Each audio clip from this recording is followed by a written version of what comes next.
Hello.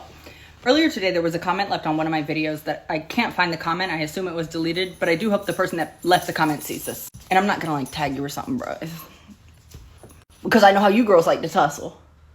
The comment read something like this.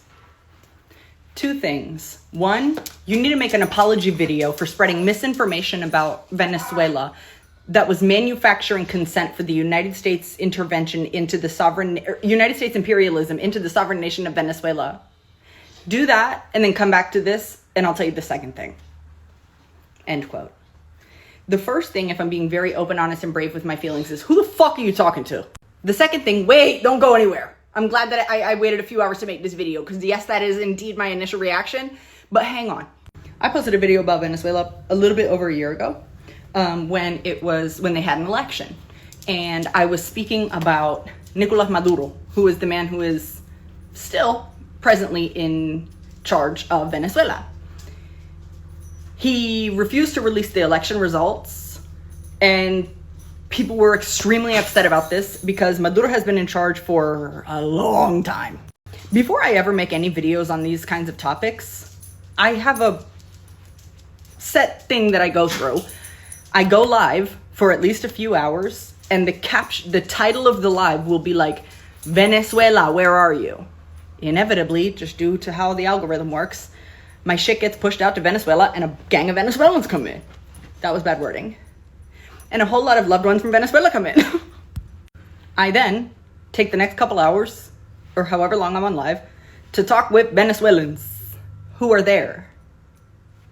To me, that's the best source. For every time, bro. If I'm talking about Brazil, Venezuela, Bangladesh, Nepal, I don't give a fuck where I'm talking about. I want to talk to the people, the regular fucking people that are there. So that's that part. The second part is, I don't like to define what I am politically. The best I can tell you is, bitch, I'm with the people. Every time. The people. As it regards this here 2-party system in the United States, I don't fuck with either party. I don't like the Republican Party and I don't like the Democratic Party. And I don't want to sit here and say, I'm a communist, I'm a socialist, I'm a this thing, because I don't like to pledge allegiance to nobody except my mom and them. Let me just present you some shit.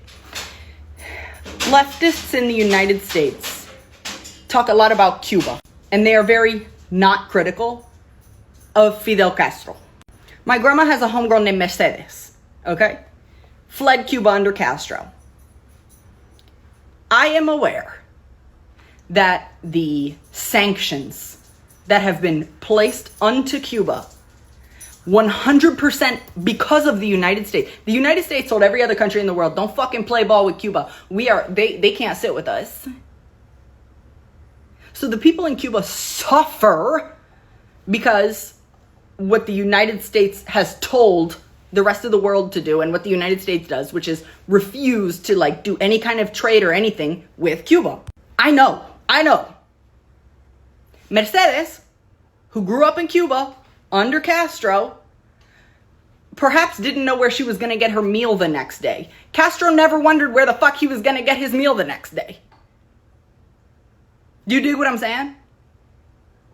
I am not in the business of trying to talk that woman into like, no, it's actually not Fidel's fault. Because when you think about the material conditions, what the fuck? I believe that the biggest issue on the left, specifically in the United States, is this like hyper intellectual, which obviously like, yeah, brother, like reading is fundamental. Do that.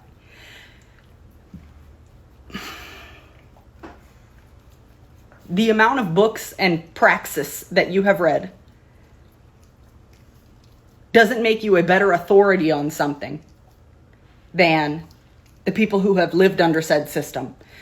You have biases and so do they, but you must listen to them also. You cannot let your everything you think and you know and you believe be only informed by one type of understanding or one type of knowledge. Karl Marx was popping his shit when he wrote all his stuff. I also very value Mercedes. It's a little bit of an ivory tower type thing of feeling like the knowledge that you have is more valuable, I think. Which is why I don't like to... I hope you understand what I'm saying. Anyway, the video that I made like a year and some change ago about Venezuela was criticizing Maduro for not being transparent about election results. I stand by that entirely. I also don't think that the freedom of any nation can come from some other fucking country that has their own desires and things in mind. The United States has never liberated dick, okay? Duh. And also, there's a fuck ton of people in Venezuela who are sick of Maduro bitch ass. Manufacturing consent, what that means is, because again, and I'm not trying to single out this person, that's why I didn't tag you toots.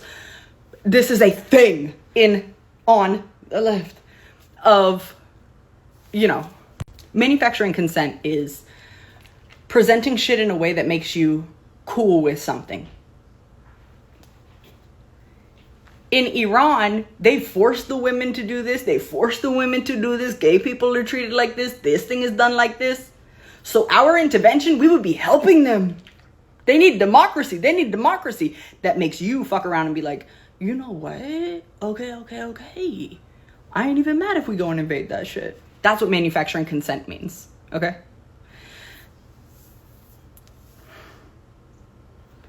Politics fucks everybody. Whether you're illiterate or you have multiple PhDs. For me, I think that the people who don't have a super formal education and they don't know about the sovereign nation and the manufacturing of consent of American imperialism, they matter too. This is what I think of when I think of like making shit accessible to people. Who the fuck are you talking to, Merriam-Webster? What are you saying? You know, it comes off as elitist as fuck. It comes off as, you think you're better than us. Or like just the way that, I don't know, the communication feels very like looking down one's nose at, you know?